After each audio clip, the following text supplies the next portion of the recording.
Wanted to do another video. Um, I just want to, just a question to religion and period in general.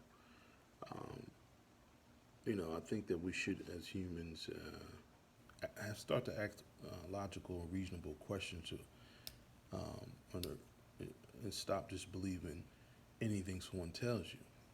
Because essentially, that's what you're doing if you're a religious or a Christian or Muslim. You just simply believe in it.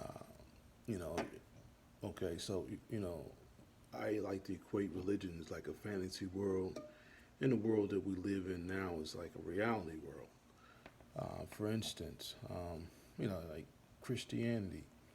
I guess the whole basis of Christianity, what makes you a Christian technically is that someone told you that Jesus Christ died and rose again, was resurrected 3 days later, and was given all power on heaven and earth, and now he's going to save you for your sins, and he has his mansion and heaven for you and create a new earth. That's just simply what someone says. No one has seen it. No one has validated it. It's just hearsay.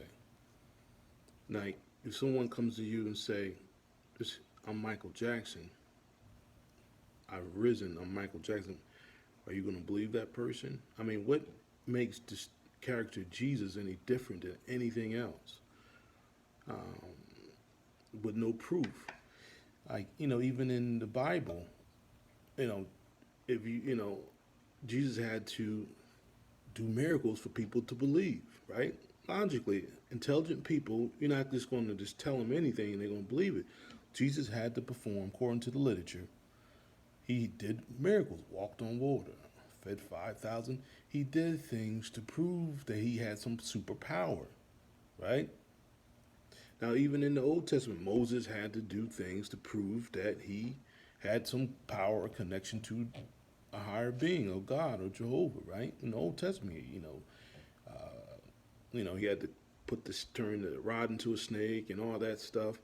You know the story.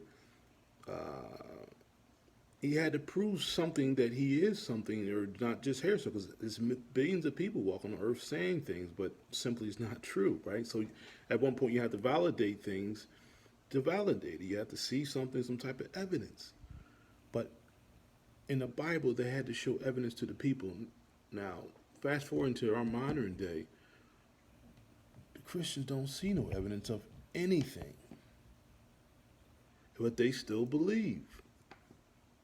I mean, an intelligent person, you just can't tell them just anything. Like, we really have to start to think and realize that they're just making this stuff up. I mean, really, you have no proof that Jesus died for your sins. There's simply no proof. Period. Like someone said he died and got power in the hand. That's it, and you believe it. Jesus didn't come and walk on water, or he didn't show you anything. Anything you ask him, you don't get anything. But why is it that you still believe? I mean, that just is a question I would like, people to ask that question and answer. Why do you believe? I just believe. Is it because you've been taught it as a child? Because it's not, we're not born. We're crying. We don't know anything. It wasn't born in us. We was taught it. That's just the facts and the truth.